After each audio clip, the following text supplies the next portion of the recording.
وتبدا الحلقه الاولى بان داني مع صحابه سالي وطارق، وابوه بيحاول يقنعهم انهم يبقوا صيادين اشباح وانه عمره ما شاف شبح قبل كده، وبيخرج شبحين يهجموا على اصحاب داني بس بيقدر ينقذهم قبل ما ابوه يشوف حاجه. بيكون داني بيفطر عادي وابوه بيجرب الجهاز بتاع كشف الاشباح وبيشاور على داني ولسه يعترف لهم، قامت جت اخته تدافع عنه وتقول لهم انهم لازم يبقوا طبيعيين شويه، ولكن ابوه بيشك فيها هي انها شبح. بنروح للمدرسه وداني بيحكي ان اهله مش سامعينه، وسالي بتقول ان نفس الكلام بيحصل عندها، وبيدخل المطعم ويتفاجئوا ان الاكل كله بقى نباتي، وطارق بيتضايق لانه من اشد المعجبين باللحوم وعارف كل حاجه عنها من الريحه. وبيظهر شبح عند بوابه داني، بيلاقي ان قائمه الطعام اتغيرت وبيشوفها وبيروح عند المطبخ وبيسال ليه القائمه اتغيرت، فبيقول طارق ان سالي غيرتها. بتتضايق الشبح وبتبدا تهجم عليهم، لكن داني بيقدر يتفادى الهجمات وبتخلي البوتاجازات تهاجم عليهم، وبيهرب داني وبتجمع الشبح كل اللحوم اللي في المدرسه وبتخليها حواليها وبتخطف سالي. وبعد ما بيفوق بياخد طارق وبيرجع يحرر سالي، وبتجمع الشبح اللحمه حواليها تاني، لكن داني بياخد صحابه وبيهرب وبيوصلوه صحابه لبيته، وبتكون امه وابوه بيهجموا على سالي، لكن برضه ما بيقتنعوش انها مش شبح رغم عدم نجاح الاسلحه. بيروح داني تاني يوم يلاقي اصحابه بيتخانقوا على محبين اللحم والنباتات، فبتظهر الشبح وبتبدا تهاجمهم وبتجمع اللحم، وداني بيخش معاها في قتال وبيكون مش قادر في الاول، وابوه في الناحيه التانيه بيهجم على اخت داني، ولما بيتاكد انها مش شبح وبيقول انه هيسيب مطارده الاشباح وبيرمي العلبه اللي بتحبسهم، بياخدها داني وهو متعلق وبيتحول في اخر ثانيه، وبيشوف ابوه وبيعرف ان في اشباح وانه هيكمل يصطادهم. بيرجع تاني للشبح وبيجرب الجهاز وبيشتغل، وبيقدر يحبس الشبح قبل ما اهله ييجوا وبيجربوا الجهاز، وعمال يقول لهم في شبح قدام ويشاور على داني، لكن ابوه بيفترض ان الشبح سريع وبيجري وراه، وبيقدر داني انه ينقذ المدرسه، ولكن بيعاقبه المعلم بتاعه علشان فاكر انه سبب في الفوضى اللي حصلت دي، وبيخلي سالي تشيل اللحوم وطارق بينظف الاكل النباتي. الحلقه الثانيه بيكون داني بيحارب شبح العلبه، وطارق وسالي بيساعدوه يقبضوا عليه في علبه الشبح، ولكن طارق بيتغر وبيقع الجهاز منه وبيطلق سراح جميع الاشباح. بيكون داني متاخر على الامتحان، وبيكون في شرير بيراقبهم من بعيد وبينبهر بداني وعايز يقبض عليه ويخليه في قفص. سعاد بتقنع امها انها تصور صور لمجله العبقريات للنساء بس، فبتوافق، ولكن عايزه جوزها يظهر معاها، وبتقول وراء كل امراه عظيمه رجل. وبيقول ابو داني انهم عيله عبقريه. داني في المدرسه وبيشوف الامتحان وبيسقط وبيجيب ضعيف، وبتقول له سالي انه ممكن ياخد درجات لو عمل بحث عن الغوريلا، وطارق بيقترح له انه يبقى مدير اعماله وبيكتب له جدوله على جهازه، وبيروحوا عند القرد وبيقعدوا يراقبوه، وبتبقى سالي منبهره بحركاته، وداني وطارق بيكونوا ناموا وسالي بتاخد لهم صوره، ولكن الشرير بيكون بيراقبهم. وبتروح سالي علشان تقرب من الغوريلا، تسمع الغوريلا وبتشاور لسالي عشان تحررها، وبتحررها بالفعل وبتروح تهاجم الشبح، وبيفضلوا يهاجموا بعض، وبتقدر تمسك الشبكه بتاعته وبترميه عند داني وهو نايم، وقبل ما سالي تصحيه بيكتم صوتها، وبتيجي الغوريلا تنقذ داني، وبيهرب الشبح وبيصحى داني وبيتخض، وبيتحول ويرجع الغوريلا لمكانها في القفص، وبيتهموا سالي انها خرجتها وما يعرفوش حاجه عن الشبح. فبيروحوا البيت وبتكون هناك مذيعه مجله العبقريات، وبتكون قاعده مع العيله وبتتكلم معاهم وبتعرف بيخترعوا ايه، وساعات بتحاول تخلي اهلها ما يجيبوش سيره الشبح. وبيطلع داني واصحابه على الاوضه وبيحس داني بوجود شبح، واول ما بيفتح بيهجم عليه الشرير، وبنعرف ان اسمه جمجم، وبيقدر داني يفك من الشبكه وبيبدا يحاربه، ويكون جمجم اقوى وبيقدر يهجم على داني. فبتروح سالي تلهي الشبح قبل ما يدخل داني البوابه ويحبسه في عالم الاشباح، وبيطيره عند طارق وبيشوف جهاز طارق وبيبدا يبدله بجهازه وبيقبض على داني، ولسه هيدخله عالم الاشباح الجهاز بيدي امر للشبح يروح المكتب بيجيب كتب عن الغوريلا، وبيلحق داني يرجع اوضته قبل ما عيلته والمذيعه يدخلوها، وبتكون المذيعه شايفه علامات ذكاء وتوحد واكتئاب، وبتقول بس المشكله انه ولد. بيروح داني تاني يوم المدرسه وبيهجم عليه جمجم تاني ويوقعه في الفخ، وقبل ما يسجنه الجهاز بيوديه مكان تاني، وبتحصل كذا مره لحد ما بياخد طارق باله ان ده جدول مواعيد داني، وهو بيروح ينفذها، وبيعملوا خطه علشان يصطادوه، وبيقعد ساعه يراقبها، وبيطلع في الاخر دول اصدقاء داني وبيعملوا فخ ليه، وبيهجم عليه داني وبيجي يهجم على داني، بس طارق بيتحكم في الجهاز بجهاز داني، وبيفضل يهزر لحد ما جمجم بيكسر الجهاز التاني، وداني بيعمل الحركات الغريبه بتاعت الغوريلا وبيلهي جمجم، وبتيجي الغوريلا تهجم عليه لحد ما بنكتشف ان جمجم صيد الاشباح حجمه صغير بس مستخبي في درع، وبيحطوه في علبه الاشباح وبيقفلوا عليه، وبيروح تاني يوم المدرسه وصورته هو وعيلته والغوريلا على المجله، وبيكتشف داني ان الغوريلا انثى، وبيكافئوا المدرس وبيعدل درجته من ضعيف لمقبول، فبيتضايق داني علشان هو كان هيموت من الغوريلا، ولكن المدرس والمدرس بيقول له ان هي دي الحياة.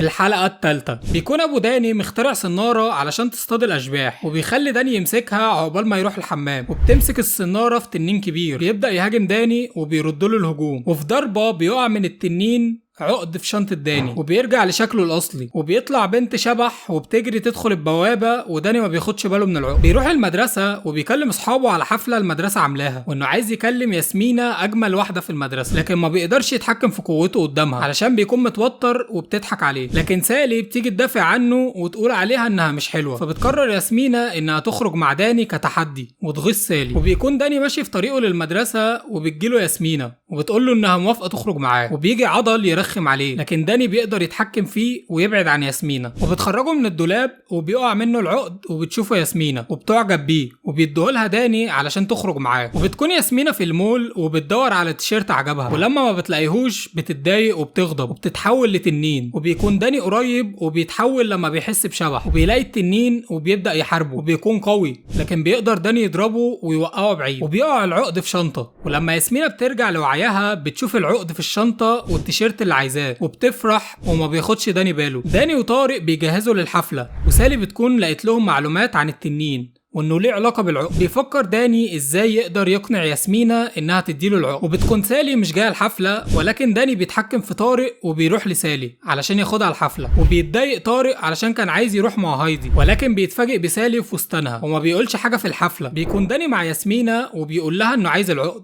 علشان اكتشف انه بتاع سالي، وبتبدا ياسمينة تتعصب، ولكن بيقول لها انه هيعوضها ويجيب لها واحد احسن. وبيروح يشوف ابوه علشان ما يكلمش استاذه ويخلي سالي وطارق يراقبوا ياسمينة. وبتكون في الحمام وبتجيلها سالي وبتغيظها ياسمينة ان العقد تحفة عليها، ولكن بتديهولها لانها بتقول لها انها كانت بتلعب بداني مش اكتر. ولما العقد بيبقى مع سالي بتغضب وبتتحول للتنين وبتخطفها. وبيلاحظ داني وبيبقى فاكر سالي هي المخطوفة، لكن بيطلع العكس وبيقدر ينقذ ياسمينة. بعدها بيبدأ يهاجم التنين وبيوقع العقد من سالي وبيرجعها لطبيعتها، وبيرجعوا الحفلة وبتكون خلصت. الحلقة الرابعة سعاد بتكون قاعدة مع عضل علشان بتعمل مشروع عن تعليم الحمقى، وبيعزمها على الحفلة وبتقوله بشرط ان داني يجي. بيكون ابو داني بيخترع جهاز جديد بيشفط الاشباح، وبيعلق فيه جهاز تاني وبيخبط في البوابة، وبيخرج منها تقني عبقري الالكترونيات. وبيشكر داني، وداني بيقول له مش هخليك تستخدم اجهزة ابي للسيطرة على العالم. فبيقول له تقني فكرة حلوة، لكن داني بيشفطه في الجهاز وبينفجر ويبوظ المعمل ويجري. بيكون داني قاعد مع صحابه وزعلانين انهم مش معزومين على الحفلة، ولما بيجي عضل يعزمه بيسيب صحابه ويمشي. بيروح داني تاني يوم المدرسة وبيكون اتعرف،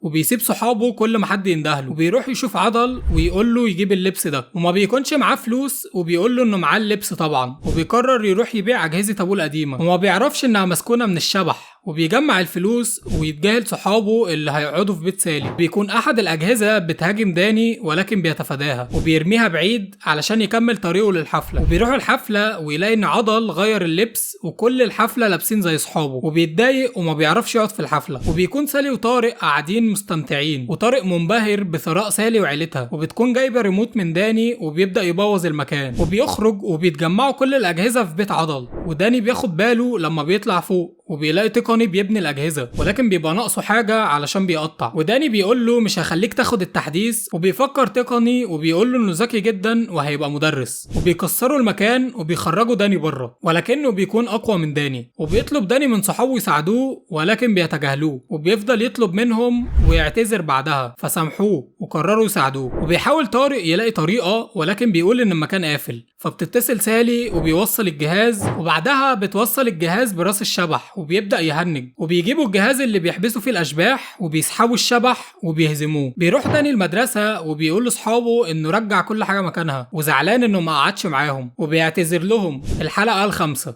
بيقعد طارق يحكي قد ايه هو وداني صحاب وقريبين من بعض وشبه بعض في كل حاجة الا حاجة واحدة، ان داني عنده قوة شبحية بيقدر يساعد الغير او يستمتع بيها. بس الموضوع اتغير لما كانوا في السوق بيشتروا حاجات وطفل وقع فاز على الارض وطلع منها شبح بتحقق الامنيات، وكان الطفل بيتمنى حلوى فالمكان كله اتملى بالحلوى. وراح داني يحاربها وبيكتشف لاول مره انه عنده قوه شبحيه جديده، وبيقدر يرمي حاجه شبحيه ويضرب عدوه من بعيد. بتهرب الشبح وبيفتكر داني المشكله خلصت هنا، بس بتكون سالي تعبانه وعندها برد جامد، وبتيجي عشان تشوف داني وهو لابس لبس المشجعين في الماتش، وفرقتهم بتكون بتخسر وعدل عمال يتضرب، فبيتمنى انه يبقى وحش ويدمر الخصوم، وبيبقى وحش وبيجيب نقط لفرقته. فبيبدل داني مع طارق وبيروح يخرج الشبح من عضل ويحبسه، ولكن فرقته بتخسر وطارق بيتعاقب مكان داني علشان خسروا وهو لابس تميمة الحظ. وبيروح داني يودي الشبح في بوابة الأشباح، فبيلاقي ابوه وامه مخترعين جهاز بيفصل هيئته الشبحيه عن الانسانيه، وبيبقى 2، ولكن بيرجع تاني وبيخاف من الجهاز. وبيلاقي ابوه وامه عندهم برد وهم فاكرينه اثار سلبيه شبحيه. بيروح داني وطارق السينما، وبتتمنى ياسمينة انها تبقى محبوبه زي القطه اللي في الفيلم، فبتتحول زيها والكل بيعجب بيها وبيفضل حجمها يكبر. فداني بيشوف ده وبيقرر يتدخل وبياخد الجهاز ويروح يرجع ياسمينة لطبيعتها. وبيكون طارق معرفش يجيب تذاكر الفيلم، فبيدخل فيلم ما بيحبوش وبيكون متضايق من داني وبيتمنى انه يبقى طفل شبح زي داني. فبتيجي الشبح وبتحقق له امنيته وبيبدا يرخم على الناس، وداني بيبقى فاكره مشي او روح، وبيتمنى سواق بره ان عربيته تطير وبتطير فوق. وداني بيشوف الشبح والعربيه وبيقرر ينقذ الراجل، وبيلاقي فجاه طارق بيطير من جنبه، فبيروح له العربيه وبيقول له انت ازاي عندك قوه؟ قال له معرفش ومش مهم، وبيحاولوا ينقذوا الراجل. ولكن طارق بيبقى عايز يبان بطل، فبيفضلوا يتخانقوا والعربيه بتخبط في مزرعه، وبيكون داني متفاجئ ومستغرب. طارق ما بيقولش لسالي عن قوته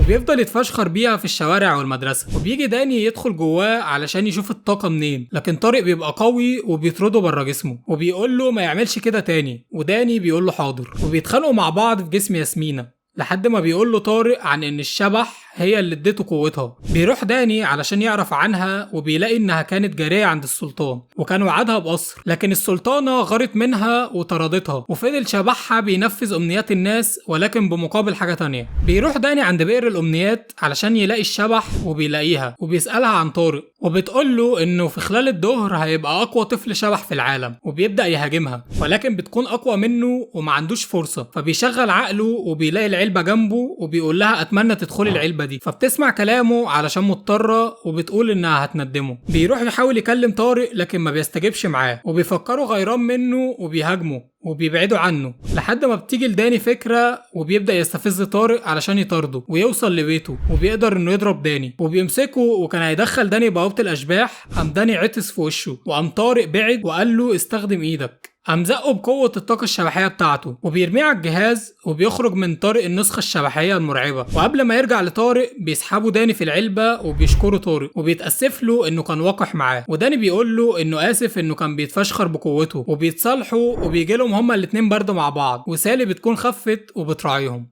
الحلقة السادسة بنشوف داني واصحابه شايلين ضفادع آلية علشان سالي تدي محاضرة عن اهمية انقاذ الضفادع من التشريح، وبيظهر شبح العلبة وبيقول لهم داني يسبقوه على هناك عقبال ما يخلص، وبيكون اتضرب منه بصندوق مليان هدوم وبيتغير شكله. ولما سالي بتقدم العرض بتلاقي الكل بيضحك على شكل داني. بيكون داني الخزنة بتاعته اتبدلت عقبال ما تتصلح، وبيروح خزنة رقم 723 وبتكون فيه اسطورة ان دي خزنة مسكونة، وبيضحك داني. وبيجي عضل يستهزأ من داني ويحبسه جوه الخزنة، لكن بيقدر يخرج منها وبينتقم منه. بيحط له الضفادع كلها في بنطلونه وبيقعد يضحك، فبيظهر في الخزنة حركة مش عادية وبيخرج منها شبح وبيقول لداني يبطل تنمر على الولد المسكين. وبيحاول داني يفهمه ان هو اللي بيتعرض للتنمر لكن ما بيسمعوش، وبيبدأ يهجم على داني ويقلب المدرسة. وداني بيحاول يوقفه لكن بيكون شبح وبياخده لتحت. ولما عرف انه الفتى الشبح قال له انه مشهور جدا في عالم الاشباح. بعدها بيتضايق انه بيتنمر بقوته على الناس، وبيدخل جسم داني وبتخرج روح داني تتحبس في الخزنة، وبيكون شكله شبه زعتر، وبيلبس زعتر جسم داني وبياخد مكانه، وبيبدأ يتصرف بطريقة غريبة. وبيجي اهله علشان يشوفوا الشبح في المدرسة، وبيكون زعتر عمال يساعد عضل وبيجيب له حاجة ساقعة وبيجيب لاصحابه ويجيب للمدرسة كلها، وكلهم بيهتفوا لداني. وداني في الناحية التانية بيتعرض للتنمر في مدرسة زعتر، وبيجي يخرج من المدرسة بيلاقي نفسه في عالم الاشباح، وبيحاول ينده على طارق وسالي علشان ينقذوه لكن ما بيسمعوهوش. بيكون زعتر في جسم داني وبيتشهر بين الطلاب. بيروح عضل واصحابه يلعبوا داني معاهم في الفرقة علشان يسيبوه يتضرب، ولكن بيفلت منهم، وبيكون داني مسخر قوته علشان يكتب لاصحابه رسائل، لكن ابوه وامه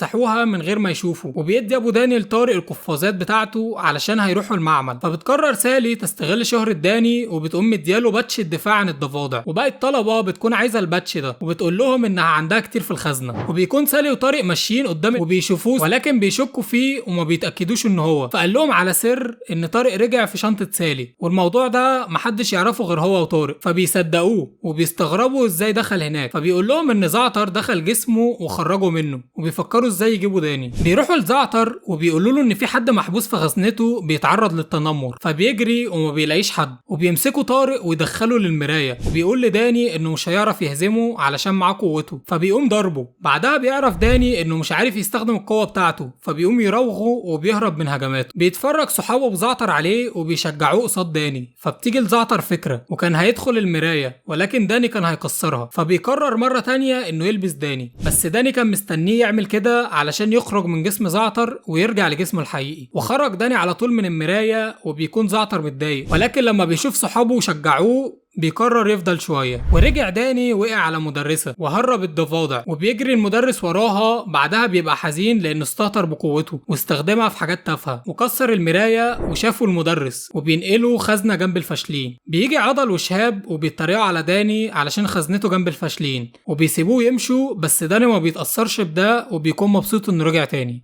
الحلقه السابعه بيكون داني في طريقه للبيت ومش عايز يتاخر، وبيقابل اشباح لنسور وبيكونوا بيدوروا على ابوه، وبيبدا يهاجمهم وبيرميهم بعيد. بس بيكون متأخر، واهله بيزعقوا له انه بقى مهمل ودرجاته قليلة. وبتدافع سعاد عنه وبتقول لاهله انهم مش مهتمين بيه ومش بيقولوا له على ذكرياتهم او ازاي اتعرفوا على بعض. وبيراجعوا الموضوع وبيقرروا ياخدوا داني وسعاد لحفلة مقابلة صحابهم بعد 20 سنة. وفي طريقهم لهناك بيباتوا يوم، وبنعرف من جاد انه كان عنده صاحب عمره اسمه رشاد، وكانوا مع بعض في ثانوي وجامعة. وبتعرفوا سعاد وبتقول له رشاد اسياد من اغنى الناس في العالم. وبيناموا وبيحكي لهم عن مشكلة عملها زمان لما كان بيجرب بوابة الأشباح، وبيكون بوظ وش رشاد واضطر يعمل كذا عملية، بس بيفترض إنه أكيد سامحه. بيروح لبيت رشاد وبيرحب بيهم وبيقفل الباب في وش جاد. وسعاد ما بتنبهرش علشان البيت بيبقى عبارة عن تحف بيجمعها لفريقه اللي مش قادر يشتريه، وكان بيت ملك الحليب. وبيقول إن شبحه في المكان، وبيحاول يغازل مادي لكنها ما بتهتمش وبتروح تفتح الباب لجاد. وبيجي يهزر معاه وبيكون رشاد متضايق، بس بيحاول ما يبينش قدامهم. بيبقوا نايمين وبيقوم جاد يروح الحمام، وبتيجي النسور تاني علشان تهجم على جاد، لكن داني بينقذه وبيوديه الحمام وبيرجع يحارب الطيور. بعدها بيلاقي شبح وراه قوي، فبيحاول داني يهجم عليه،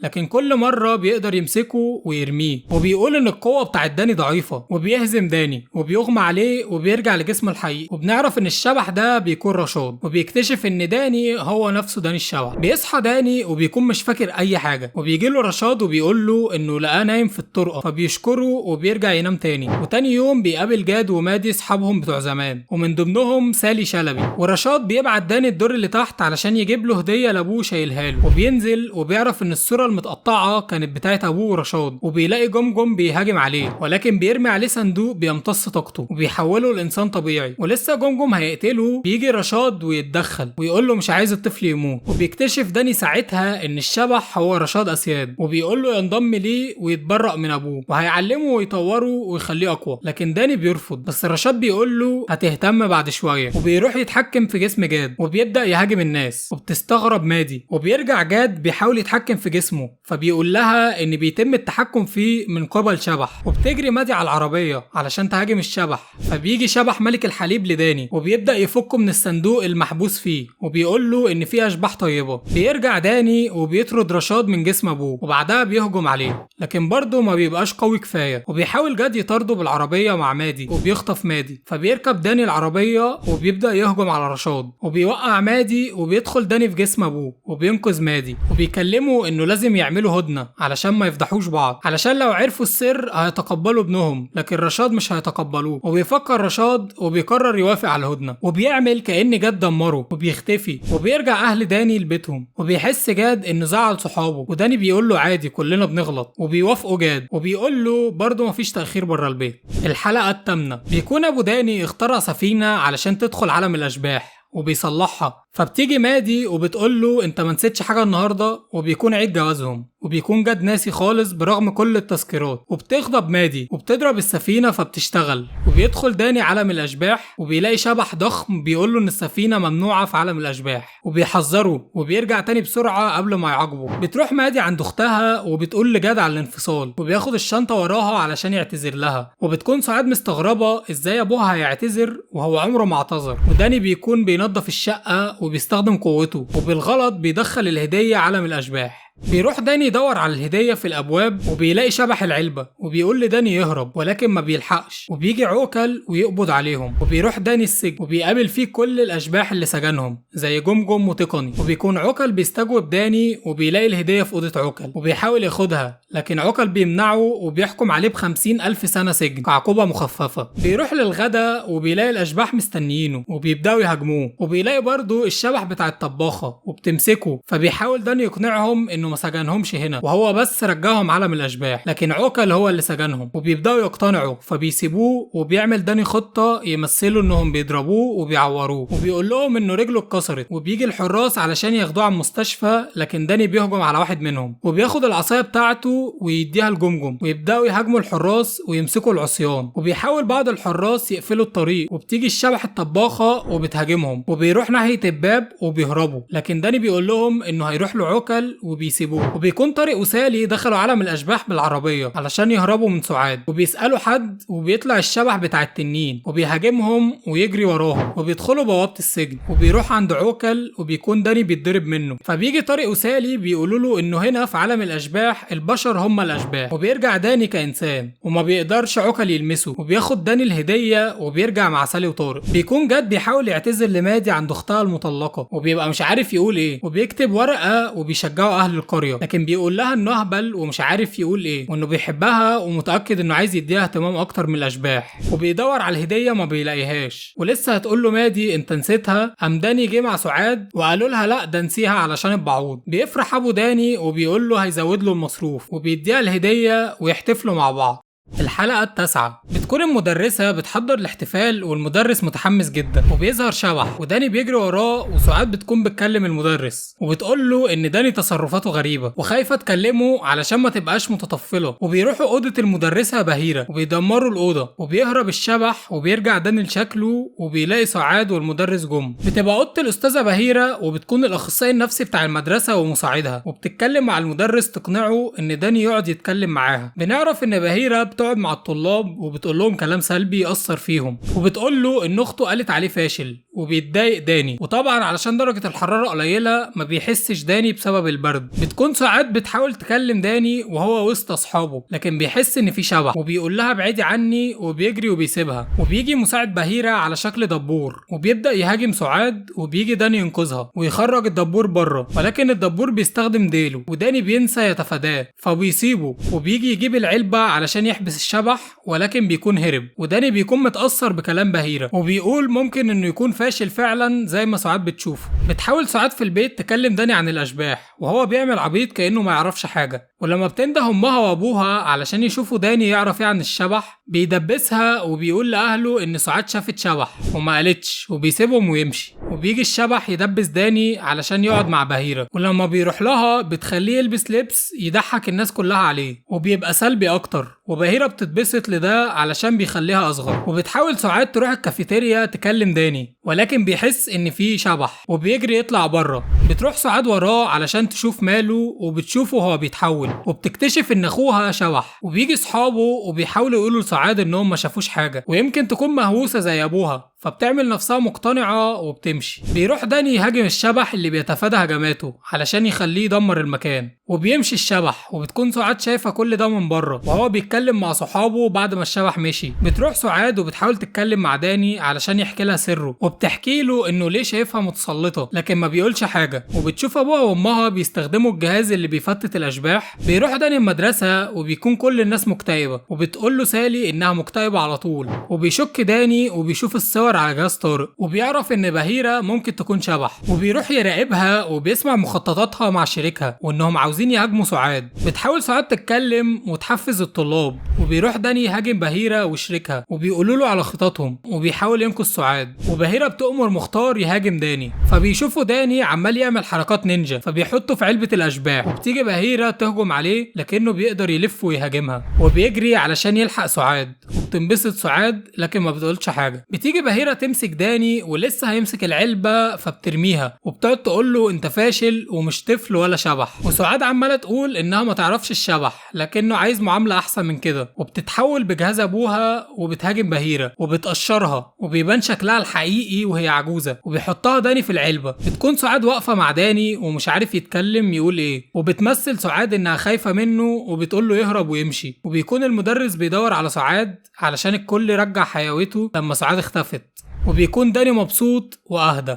الحلقة 10 بيهرب داني من عضل علشان سقط، وبيهرب بره المدرسة وبيحس بشبح، وبيلاقي كلب عليه علامة، فلسه هيهاجمه قام الكلب كبر حجمه ومسكه وجري بيه. هايدي في المعمل مع ابوها المسؤول عن مشروع الحراسة، وبيجي الكلب وداني بيهاجموا مقر الشركة وبيكسروا المكان. وبيجي ابو هايدي يشغل الطوارئ ولكن بيهربوا منها وبيطرد من شغله، وبتبقى هايدي هتعزل، وبيجي داني واصحابه يواسوها، فالكلب بيجي تاني وبيهاجم داني، وبيدخلوا عربية النقل ويكسروا عفش هايدي وبيمشوا ويروحوا مكان اهدى، وبتكون متضايقة جدا من الكلب والشبح. تاني يوم في المدرسة بيكون صحاب هايدي مش عايزين يقعدوا معاها علشان باعت الحفلة لصحاب داني. بيجي طارق ويحاول يقعد معاها لكن الكلب بيجي ويهاجمهم، وبياخدوا داني وبيرجعوا للبوابة، وهايدي بتبقى متضايقة جدا فبتروح البيت. وابوها بيقول لها ان جات له فرصة اخيرة انه يحرس المكان لحد ما يرجع ثقة المدير. وبيتبعت لهايدي صندوق من رشاد فيه اسلحة مطاردة اشباح. بيروح داني يحاول يدرب الكلب في الحديقة، وبتساعده سالي وهو بيدربه. فجأة بتهجم عليه هايدي بلبس غريب شبه صائدي الاشباح، وبتفضل وراهم وهي راكبة زلاجة طائرة. وبيروح عند سالي وبيهرب الكلب، ومشيت وسابتهم، وبيعرفوا ان ده صوت هايدي. بيروحوا المدرسة تاني يوم وبيقابلها، وبيخلي داني وسالي يمشوا، وبيلاقيها ماسكة كتب عن الاشباح وصيدها، وبيقول لها انه عنده خبرة وان اهل داني صيادين اشباح. بيخرج الكلب وبيروح المدرسة في ماتش السلة، وبتكون هايدي قاعدة مع داني واصحابه، وبيهاجمهم برضو الكلب تاني، وبيهرب داني وهايدي علشان يحاربوا الكلب، وبيحاول تاني يرجعه لحجمه. وبتكون هايدي بتهاجم الكلب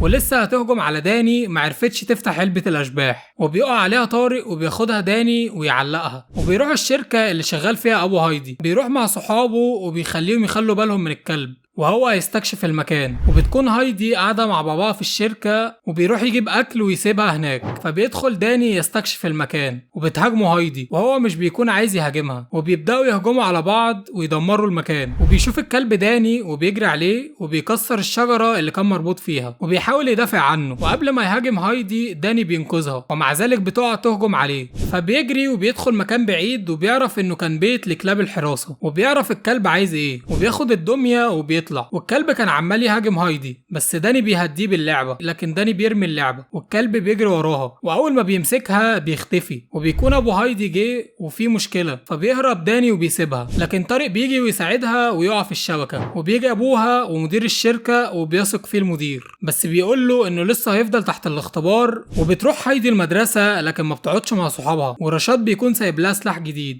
الحلقة 11 بيكون داني بيستكشف عالم الاشباح مع صحابه، وبيهاجموا شبح بيبقى عايز يبقى صديقه، وبيفك من هجومه وبيرجعوا بابه وبيقفل عليه، وبعدها بيرجع العربية. بيحكي طارق انه بيسمع عنبر ومستمتع بيه، وبيروحوا يلاقوا المدرسة كلها لابسة لبس عنبر، وبتستغرب سالي انها اتشهرت بسرعة مع ان في مغنيين احسن. وبيجي شلبي يشرح لهم حاجة على الكمبيوتر، وبيظهر فيديو العنبر وكل الطلاب بيتبسطوا. بيوقف شلبي الاغاني لكن بيسمعوا صوت موسيقى من بره، وبيجري كل الطلاب، وبيحاول شلبي يقول لعنبر انها تخليها قدوة للاطفال، تستعمل الجيتار وبتسيطر على الطلاب، وبتخليهم يهجموا على شلبي. وبيتحول داني علشان ينقذ شلبي، وبيكتشف داني انها شبح. تاني يوم بيكون طارق شكله اتغير وبيلبس باروكة عنبر، وبتقول ياسمينة لطارق انهم بيوزعوا تذاكر مجانية لحفلة عنبر، وبيحاول شلبي يوقفهم ولكن ما بيقدرش. وبيمسك داني وسالي طارق علشان يفوقوه، وبيمنعوه وبيحطوه قدام كمبيوتر، وبيروحوا يشوفوها وهي بتدي الطلاب التذاكر، لكن لما بيهجم عليها والناس بتهتف باسمها بتزيد قوتها، وبيرجع داني لشكله من قوة الضربة. وبتيجي سالي تدافع عنه وبتقول عنبر ان ده حب المراهقين، وبيتأثر بيها داني، لكن سالي بتترمي على الطرف، ولكن بتيجي الشرطة تنقذها، وشلبي بيرجع كل الأطفال بيوتهم كعقاب جماعي. بيكون أهل داني مستغربين هم ليه بيحبوا عنبر،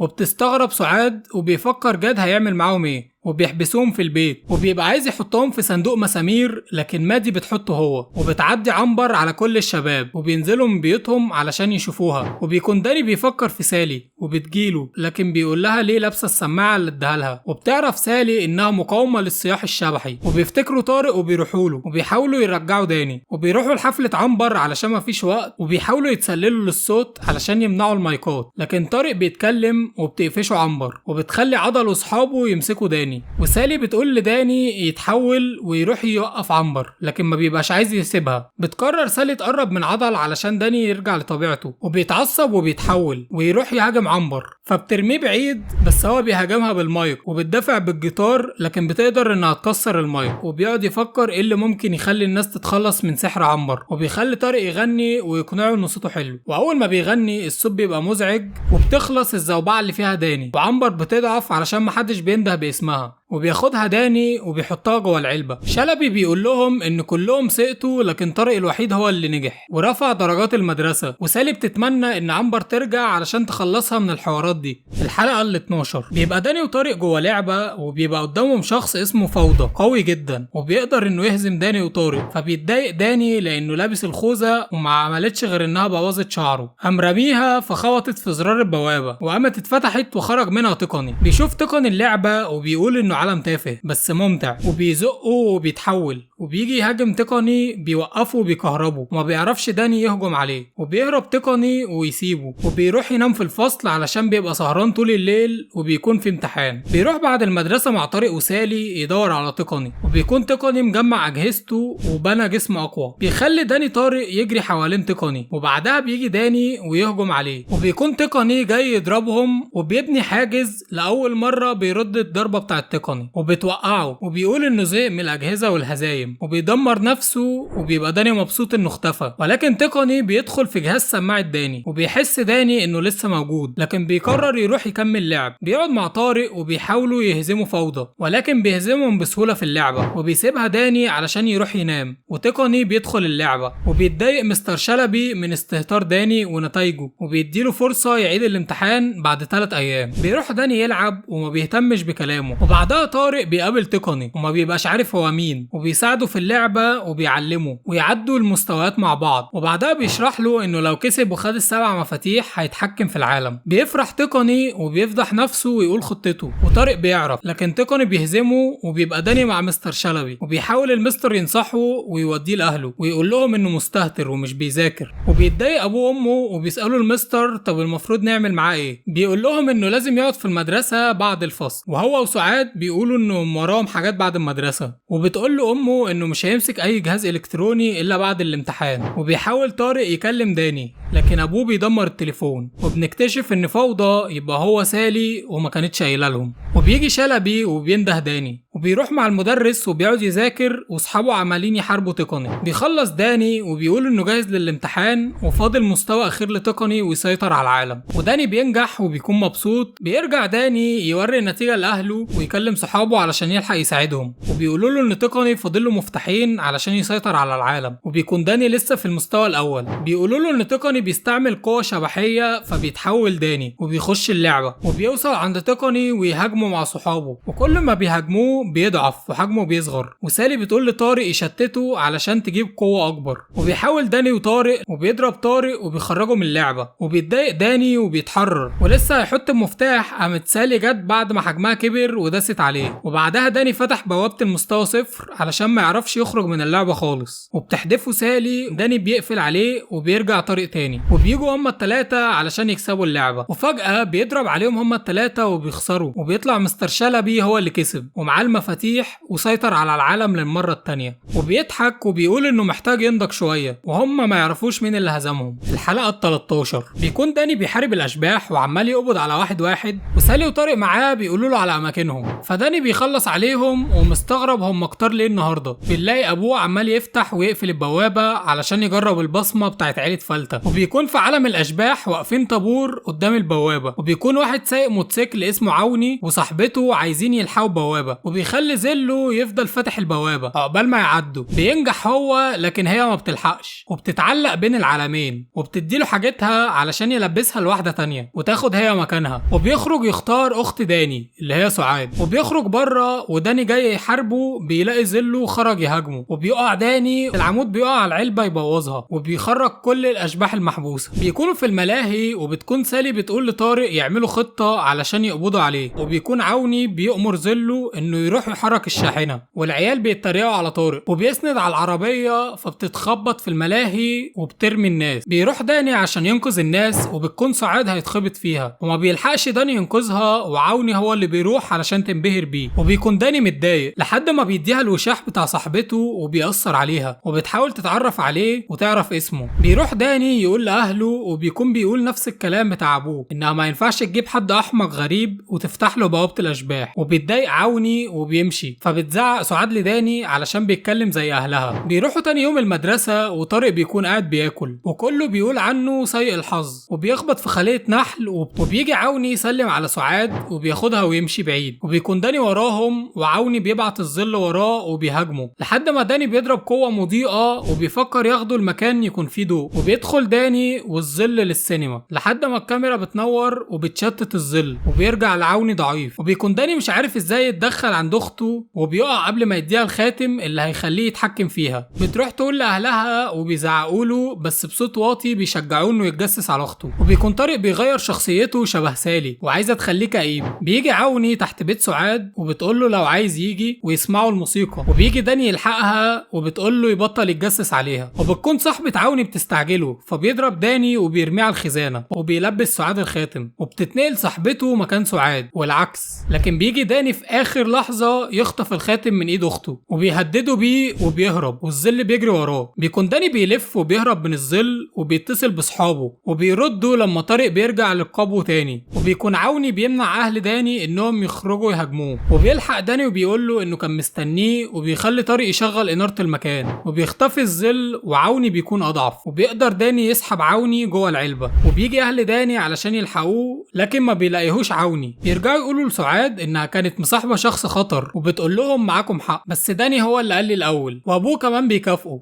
الحلقه ال 14 بيكون في شبح بيهرب من مجموعه من الاشباح، وبنعرف ان دول اتباع عوكل، وكانوا بيجمعوا الاشباح اللي هربوا. وبيبقى عوكل بيفكر في سجين واحد عايز يرجعه، وبيخرج ذئب شبح اسمه وولف علشان يخليه يجيب داني. وبيبقى وولف عنده قدره انه بيفتح بوابه لعالم البشر، وبيكون رابط وولف بجهاز عشان ما يهربش. بتكون المدينه متسيطر عليها من الاشباح ومنتشرين في كل مكان، وبيتجمع الناس، ومحافظ المدينه بيقول انهم عملوا شويه قوانين بناء على كلام مستشاريه. وبيطلع اهل داني وبيدوا الناس تعليمات ان في حظر تجول. بيروح وولف يهجم عليهم في القاعه، وبيبدا كل الناس في الهرب، وداني بيبقى مستني الكل يمشي علشان يتحول، ولكن ما بيلحقش، وبيحس باشباح كتير، وبيهجم وولف على داني، لكن امه بتنقذه وبترمي وولف بعيد. بيكون عوكل واتباعه دخلوا جسم عضل وياسمينة، وبيخلي بقيه اتباعه يجروا ورا وولف. وبيجي داني يروح علشان يتحول، وبيلاقي مستر شلبي بيدخله الحجره، وبيدخل شبح في مستر شلبي. وبيكون داني وسعاد مروحين البيت وفاكرين ان اهلهم هيكونوا مشغولين. بيروحوا يكتشفوا انهم في البيت مع عضل وياسمينة وشهاب، وعاملين اجتماع مكافحه الاشباح، وما بيهتمش داني وسعاد وبيطلعوا اوضتهم. تاني يوم في المدرسه بيكون جاد عامل حاجز شبحي علشان الاطفال ياكلوا، وبيكون داني بيكلم صحابه وبيسالهم على لغه وولف الغريبه، وطارق بيقول له انها كانت هتبقى لغه قديمه قويه بس بقت للناس التافهه. وبيهجم وولف على الحاجز بمخالبه، وبيدخل جوه الحاجز وبيدمر عربيه جاد. بيروح داني عشان يستخبى ويتحول، وبيشوف سعاد فبتبعد علشان داني يتحول، وبيروح يجري ورا اتباع عوكل وولف، وبيضرب داني بسلاح جديد، وسعاد بتشتته علشان ما يجيش في داني ويجي في اتباع عوكل، وبيخليهم يرجعوا لعالمهم. بيشوف داني مساعد عوكل بيهاجم وولف، ويجي جاد علشان يقبض عليهم، ولكن السناره بتكون متشابكه، وبيكون في ليزر على وولف، وبيساعده داني وبيخبيه في بيت طارق. وبيروح المدرسه علشان يجيب علبه الاشباح، وبيلاقي داني عضل والناس متجمعين وبيقولوا خطه اجتماع المدينه، فبيرجع لشكله وبيقول لهم اي خطه وبيقبضوا عليه. وعوكل بيظهر له، وداني بيقول له انه هيقبض عليه في المشمش، وبيزق عوكل وبيهرب. وعوكل بيقول لاتباعه يجروا وراه، ولكن بيدخل عوكل جسم عضل وبيهاجم داني، ولكن داني بيقدر بيقدر يوقع عوكل، وبيجي بقية الاشباح وبيحاولوا يهجموا على داني، لكن برضه بيزقهم وبيرميهم وبيجري عليه البقية، ولكن بيبقى عددهم كبير فبيجري على بيته علشان يفعل الحماية بتاعة الحاجز، وما بيقدروش يدخلوا عليه المكان، وبيسيب عوكل جسم عضل علشان يروح يدمر وولف. بيكون طارق وسالي قاعدين وبيلاحظوا ده، فبيحاولوا يساعدوه، وبيقدر طارق يفك رقبة وولف وبيقول له انت حر، وبيهرب ويمشي علشان يساعد داني. وداني بيكون نايم لتاني يوم، وبنلاقي عوكل متحكم في المحافظ، وبيخلي الناس تصدق ان داني هو الشبح الشرير، وبيوكل المهمة لجاد علشان هو الأضعف. وبيقرر داني إن يروح علشان يثبت براءته، وكان أبوه بيحاول يصطاده وبيكون فاكر إنهم ملبوسين وبيهاجمهم، وبيزود التهمة عليه أكتر، وبتكون أمه بتردله الهجوم. وبيسحب عوكل داني للقابو، وبيكون وولف شايف ده من بره، وجاد بيخلي مادي هي اللي تستخدم الأسلحة، وداني بيكون تحت في القابو. لكن لما بيطلع علبة الأشباح بيهرب الباقيين، وداني بيطلع الشبح من ياسمينة وبيحبسه وبيضربه الشبح التاني، لكن بيفوق وبيقدر يخرج الشبحين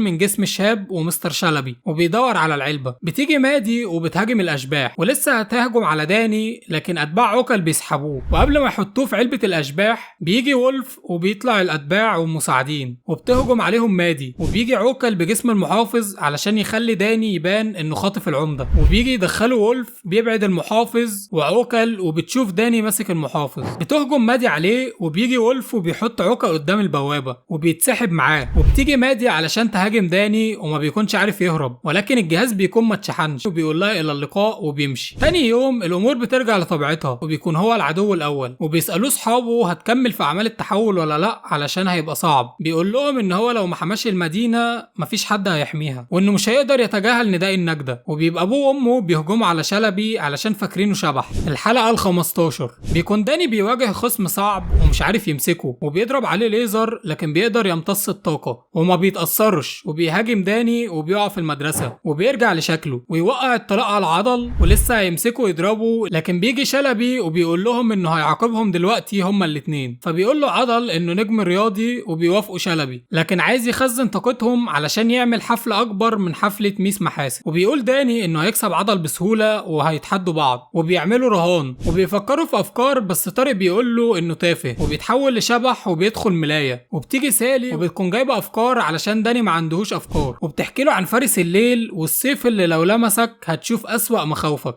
ومكانه في عالم الاشباح، وبيكون زي اللي داني رسمه لعالم الاشباح، وبيحاول يقتبس منه، لكن بتكون حاجات خفيفة ومش مرعبة. وبيدخل جسم فارس الرعب، وهو ماشي بيجي ابو داني وبيضرب طارق، لكن داني بيسأل اهله بيعملوا ايه، فبيقولوا له بنأمن المنطقة، وبيطلب منهم انهم يمشوا علشان يكسب عضل في المشروع، وبيقول لهم انه ابتدى يهتم بالاشباح زيهم. فابوه بيعيط من الفرحة، وبيمشي وبيتحول داني ويشوف غرفة عضل، وبتكون رعب اكتر، وبينبهر بيها شلبي وبياخده في قطر رياضي. بيقرر يروح عالم الاشباح علشان يجيب السيف، وبيدخل المكان وبيحاول يعدي من الاسلحة لكن بتأذيه، لكن بيفتكر ان البشر ما بيتأذوش هنا، وبيرجع لشكله تاني، ويروح يعدي يسحب السيف من اليقطين، وبتقوم العظام قدامه وبيستسلموا ليه، لكن بيصحى فارس الرعب وبيقول له لقد حررتني، وانه هيملى العالم رعب. وبيهرب داني منه وبيقول له انه هيرجع له السيف تاني، بس مفيش عالم الرعب. وبيحرر الفارس الحصان، بيجري داني من الفارس والحصان ويروح البيت ويقفل البوابة، وبيروح عند سالي، لكن بيكون فارس الرعب فتح البوابة وخرج منها، وبيوريها السيف اللي هو جابه، وبيقول لها انه استعاره وبيحطه في الخشب، وبيطلع زوبعة كبيرة بتضرب الدمى وبتحولها لزومبي. وبيفكر داني يرجع السيف، لكن شلبي بيجي فبيقول انه هيرجعه بعد ما شلبي يفوز، وبيبدأ مع شلبي بحاجات بسيطة لحد ما بيتحول عنكبوت مرعب. بيشوف فارس الرعب عضل بيجري، وبيقول له بتجري منين علشان يشوف سيفه فين، وبتبدأ الزوبعة وبتحول الادوات لاشباح. وبيقابل فارس الرعب طارق وبيكون فاكره داني، وبيقول له ان ازاي حلو، وبيتريق على الحصان، وبيقول له الفارس انه يتأدب في الكلام، وبياخده يبوظ له الحلوى بتاعته. وبيكون شلبي ملفوف من العنكبوت، لكن فارس الرعب بيدخل وبيبقى معاه طارق، وبيحذروا طارق انه ما يدلوش السيف. بيحاول داني يصوب على الشبح لكن بيضربه بالليزر، وبيمسكوا الاتنين السيف وبيهجموا على شلبي، وبيختفي. وبيقول له داني وديته فين، وبيقول له انه وداه مكان هيشوف فيه اسوأ مخاوفه. وبيتبسط داني وبيحاول ياخد منه السيف لكن ما بيلحقش، وبيجي يهاجمه هزمه فبيدافع عنه طارق وبيختفي وبيصرخ داني، وبتحاول سالي تشوف طريقة ضعفه في الكتاب لكنه بيجي يدمره لها. بتقول له لازم تلاقي قرعة، وبيبتدي داني يدور لحد ما بيلاقي واحدة وبيقدر انه يحط السيف في القرعة وبيترمي بعيد، وبيقول للفارس انه هزمه وبيحاول الفارس انه يرجع السيف لكن ما بيقدرش. وبيشوف اهل داني الزوبعة وبيقولوا ان داني هناك وانهم لازم ينقذوه، وبتبتدي الاشباح ترجع لطبيعتها وبيرجع طارق وبيفرح انه معاه اجهزته، وبيرجع داني لشكله وبيقول له شلبي ان ده ارعب حاجه شافها في حياته، وبيقول له انه كسب عضل لكن بيحس بالذنب، وبيقول له انه غش واستعمل اجهزه ابوه لكن بيقول له انه مش مهتم وانه هزم محاسن، وفرحان وجاي يخرج من البيت لكن اهل داني بيضربوهم بالسلاح. وبتيجي محاسن وبتتريق على شلبي، تاخد الناس وتمشي، وبيقول له انه هيذنبه. بيجي تاني يوم وبيجهزوه صحابه علشان ياكل العقاب. الحلقه ال16 بيكون داني بيجرب سرعته واحساسه في المكان واختفائه وتلبسه لطارق كنوع من التدريب، وبيقدر يخترق الحواجز وبيتغر وبيخبط في الحيطه، وبيتريق عليه طارق فبينزله داني للدور اللي تحته. بتكون مادي قاعده مع جاد متضايقه ان داني ما بقاش يحكي معاها، وبتتمنى يرجعوا تاني صحاب، وجاد بيلعب بالدمى. بيجي طرد من شبح لجاد وبتكون عباره عن رحله، وداني بيحاول يقسم جسمه وبيطلع راسين لكنه ما بيقدرش ينفصل وعايز يكمل تدريب،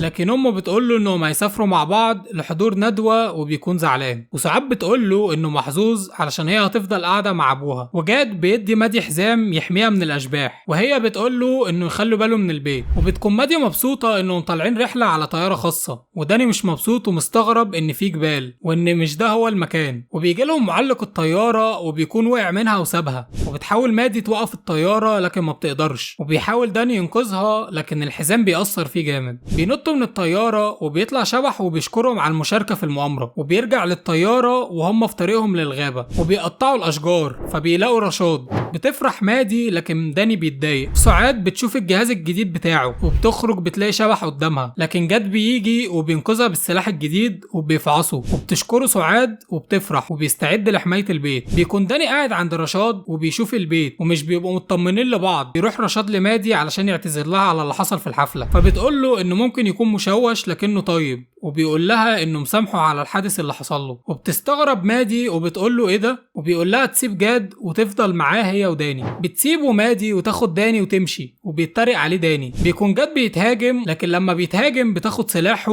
وبتهاجم على الاشباح وبتقول انه رائع. بيكون مادي وداني في الغابه لكن داني بيكون متضايق، وبتقول له المهم ان هما لسه مع بعض، فبيقول لها انه هيروح ينام بره الكوخ ولسه هينام. فبيجي شبح وبياخده يوديه بيت رشاد، وبيتحول داني علشان يحاربه لكن بيكون معاه سلاح صعق اسمه صدمه اسياد، وبيقول له انه قدامه 3 ساعات لغايه الساعه 12 وقدامه 5 دقايق علشان يهرب من الاشباح. وبيجري داني وسط الاشجار بيتكعبل وبيحاول يقوم، بس جت مادي سحبته ومستغرب انه ما تعورش. وابتدت مادي تصطاد في الاشباح وتحاربهم، وبتقدر تستعمل الاسلحه وتهاجمهم وتهزمهم بسهوله، وبتخوف الاشباح. ولما بتخلص بتساله انت كنت فين. داني بينبهر وبيقول لها انها مدهشه، وبتقول له احنا لازم نتحرك قبل ما الاشباح تيجي، وانهم لازم يرجعوا الرشاد علشان هو عنده موبايل، وبتلبسه الحزام بتاعها علشان تحميه. وبيكون داني متضايق انه هيتهاجم من كل حاجه وقوته هتضعف لما الساعه تيجي 12. بتكون سعاد لابسه زي مادي وبتقول له انها بتجرب الموضوع علشان تكره الاشباح وتبدا تحاربهم، وبيهجم عليها الاشباح وبتبتدي تهاجمهم مع جاد. بيكون داني ومادي راجعين لرشاد، ومادي بتقول له انها هتسيبه مع رشاد لوحدهم، وبتقول لداني يشغله عقبال ما تدور على التليفون. وبيفك الحزام وبيروح عشان يلعب رشاد ويلعب في الساعه علشان يوهمه ان طاقته رجعت، وبيقول لرشاد انه اقنع امه انها ترجع وتقعد معاه. فبيقول له تعالى احضني يا ابي الجديد، وبيلبسه الحزام وبيزعق له رشاد، وبيقول له انت فاكر انك تقدر تهزمني. وبيتحول داني وبيقول له ان ده قتال متكافئ. بيتحول رشاد وبيبدا داني يهاجمه علشان بيكون لسه متاثر بالحزام، وبتكون مادي بتدور على التليفون، ورشاد بيرمي داني وبيقول له ان حتى وهو ضعيف اقوى منه، وبيحاول يتقسم لكن بيطلع راسين زي داني. وبيقرر داني يضربه باقصى سرعه، وبتكون مادي لقت طياره بس ما لقتش التليفون. بيقدر داني يهاجم رشاد وبيضربه ويوقعه، وبيقول له ان معاه اشباحه، ولكن رشاد بيقول لهم انه حتى وهو ضعيف برضه مازال اقوى منهم. لكن داني بيصعقه بصعق رشاد وبيبعد عنه القوه، وبيخلي داني الاشباح تجري ورا رشاد. بترجع مادي وبتقول له انها ما لقتش التليفون في العربيه، وداني بيقول لها ممكن نرجع بالطياره. بتعتذر له مادي عن الرحله لكنه بيقول لها انه استمتع بيها. وبيكون جد بينظف المكان هو وسعاد ومستنيهم، عليهم ومش عايزين يحكوا لهم حاجه، وبيقعد على الكنبه وبيسال مادي عملتوا ايه في الرحله، فبيقولوا له ملل رهيب، وبرده جاد بيقول نفس الكلام. وبتيجي سعاد مع شبح وبتخرج من الباب وبتسلم على داني، لكن ابوها بيجري معاها وبيطلع داني لفوق. الحلقه ال17 بيكون داني مع صحابه في الالعاب المائيه بيستمتعوا بوقتهم في الصيف ومستنيين دورهم. بيحس داني ان في شبح وبيروح يتحول وبيلاقي ظل بيهاجمه وبيدور على حاجه، بعدها بينزل في الميه وبينزل الظل وراه، لكن ما بيقدرش يتحرك الظل وبيثبت في الميه وبيتحول ويرجع لطبيعته. لكن بتكون ياسمينة بص عليه وشايفاه وبتروح تقول له هو انت الفتى الشبح؟ بيجري داني على اصحابه علشان يقول لهم يلحقوه من المصيبه دي، وبتيجي وراه ياسمينة وبتنده عليه، لكن سالي بتقف لها وبتقول لها ما تقربش منه وما تقولش السر لحد علشان ما تتخانقش معاها، لكن بتقول له ان سره في بير. وبتمشي سالي وهي متضايقه. تاني يوم في المدرسه بيكون داني مع صحابه وبيقولوا ان ياسمينة اكيد هتنسى ومش هتفتكر حاجه، وبيكون طارق بيشرب والظل بيطلع تاني من الحنفيه، فبيروح داني عشان يتحول ويهاجمه وبيقدر داني يتخلص منه، ولما بيرجع لشكله بتسلم عليه ياسمينة. وبيجي شلبي علشان يعاقب داني بسبب تاخيره ويخليه يمسح سبورات المدرسه كلها، لكن ياسمينة بتقول له انه كان معاها وانهم مرتبطين دلوقتي. بيتفاجئ كل اللي في المدرسه باللي بيحصل، وبيقول له شلبي بما انه بقى نجم وروش مش هيعمل الحاجه وبيديها لطارق. وبيكون عضل مستغرب وبيروح لداني وبيقول له انه عشان ارتبط بياسمينة مش هيقدر يضربه، وبيديله تصريح الدخول لعضويه الروشين. وشاب بيقول له مش انت قلت ان مفيش مكان؟ فقال له معاك حق، عشان كده هياخدوا عضويته. وعلى الغدا داني بيقعد مع ياسمينة وشهاب مع طارق وسالي، وبيقولوا له انه مش هياخد مكان داني. وبيبدا داني يخرج مع ياسمينة في اماكن كتير، وبيكون شهاب مع طارق وسالي، وما صدقوا هربوا منه.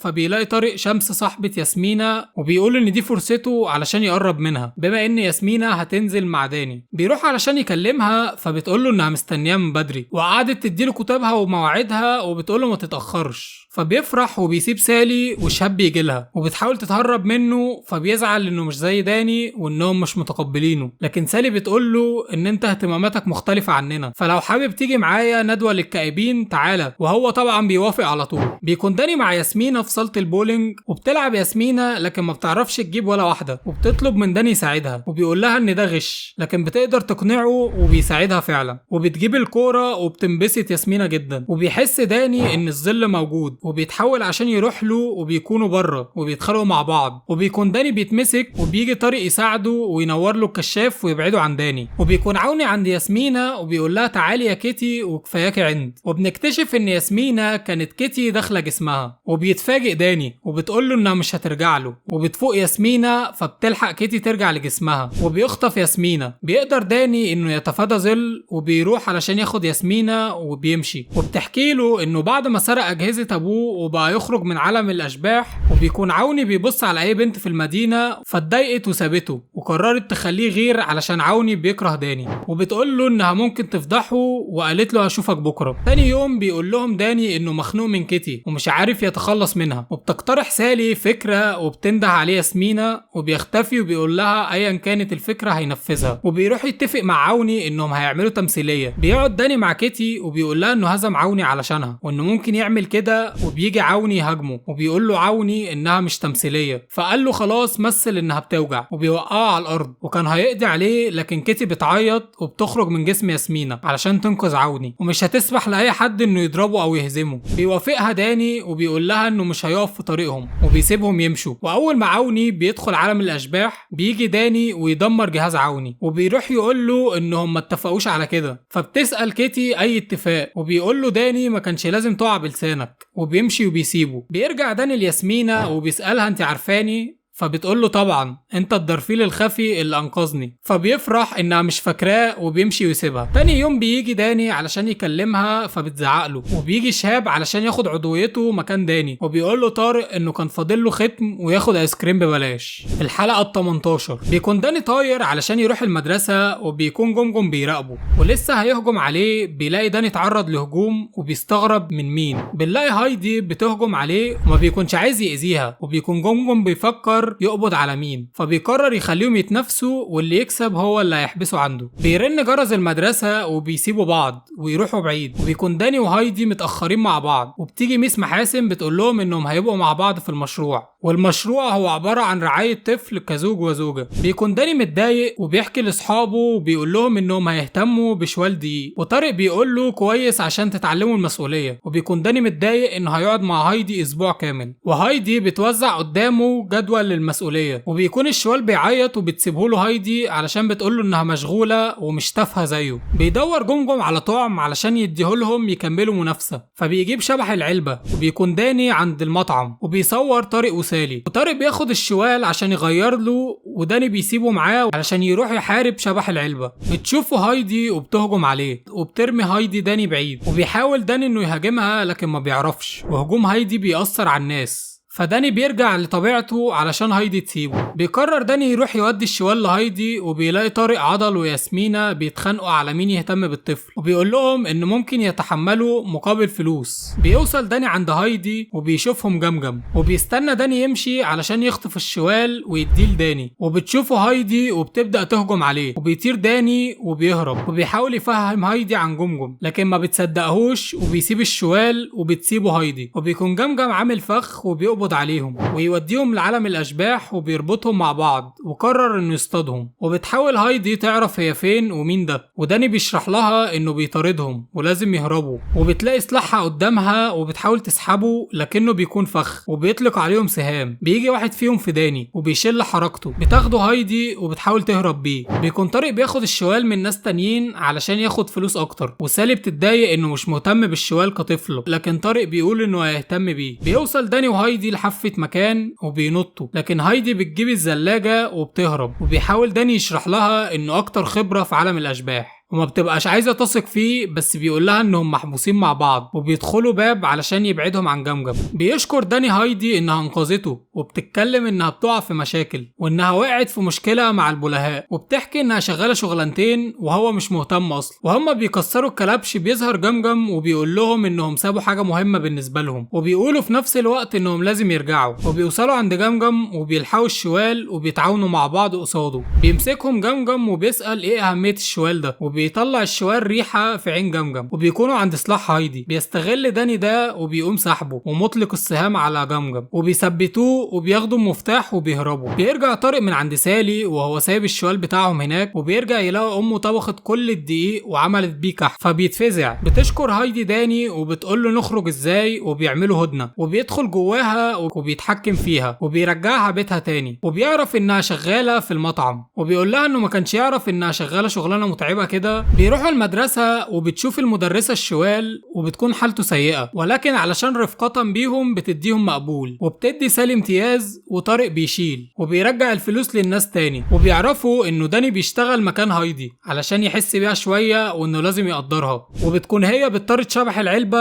الحلقة 20 بيكون في اشباح بتسرق مجوهرات، وبيكون داني جاي يكشفهم لكنه بيهاجم عليهم داني، وقبل ما بتيجي الشرطة بيسيبوا داني ويهربوا، والبوليس بيشوف داني مع المجوهرات وبيهرب بعدها على طول. تاني يوم بيظهر لنا اهل سالي لاول مره، وبيكونوا اشخاص متفائلين وعايزين سالي تبقى اكتر حيويه، وبيجيبوا لها فستان علشان الحفله، لكن هي بتلونه اسود علشان بتحب الكآبه. بيكون في اعلان في التلفزيون بيشرح ازاي تتعامل مع ابنك الحزين. بيجي داني وبيقول لها انه جاب لها اخر اغنيه كئيبه كانت عايزاها، وبيتضايق اهلها من داني. بيكون في اعلان لسيركاوي عن سيرك الرعب، وبيكون معاه عصايه بتتحكم في اي شبح، وبيتاثر داني وبيقرر تعالى الى سيرك الرعب. بتقفل ام سالي التلفزيون وبتقول لها السيرك وحش، وسالي بتقول لها انها معاه التذاكر، وبيفضل داني يكرر الجمله لحد ما بيخرج من البيت وبيرجع لطبيعته، وبتقول له انها هتروح السيرك وهتفوت الحصه وطارق هيغطي غيابها. بيسيبها داني وبيحس بالاشباح وبيبدا يجري وراهم، بيشوفهم وهم سارقين فلوس وبيهجم على واحد منهم وبيوقع الفلوس على الشرطه، وبيروح وراهم وبيشوفهم رايحين ناحيه السيرك، وبيلاقي هناك ناس كتير زي سالي. وبيكون سيركاوي طالع بيقول لهم مستعدين للمرح والضحك فبيقولوا له لا، وبيقول لهم يبقى هو ده مكانكم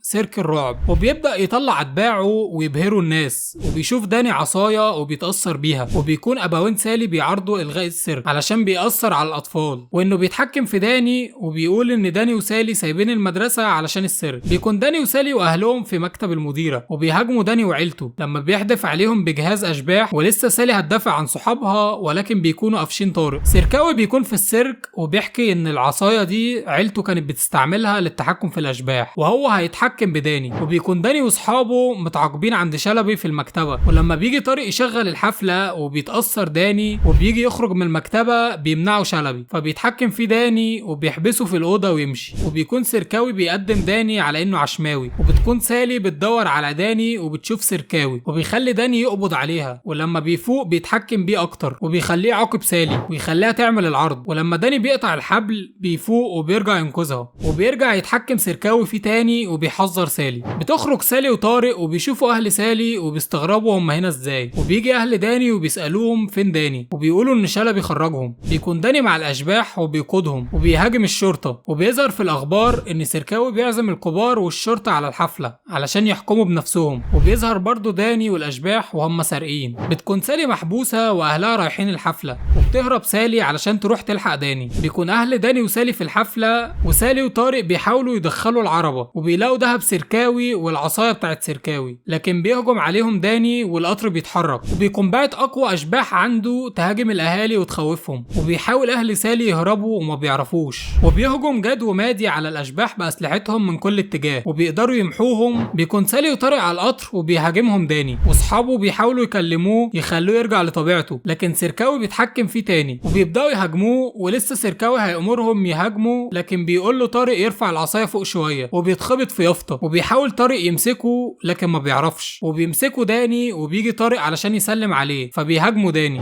بتحاول سالي تقنع داني وبيكون متشتت، وبيخلي سيركاوي اتباعه يرموا سالي، وبيفوق داني وبيجري ينقذها، وبيرمي العصايه وبتتكسر، وبيفوق كل الاشباح وبيهجموا على سيركاوي. بيدخلوا العربيه ومش مصدقين انهم اخيرا اتحرروا، والدهب بيقع على سيركاوي، وبيمشي الاشباح وبتدخل الشرطه توقف القطر وبتقبض على سيركاوي، وبيكون اهلهم مبسوطين من اللي عملوه، ولكن بيفضلوا يقولوا لهم انهم هيكملوا العقاب، وبيفضل شلبي محبوس في الاوضه ومحدش بيخرجوا منها.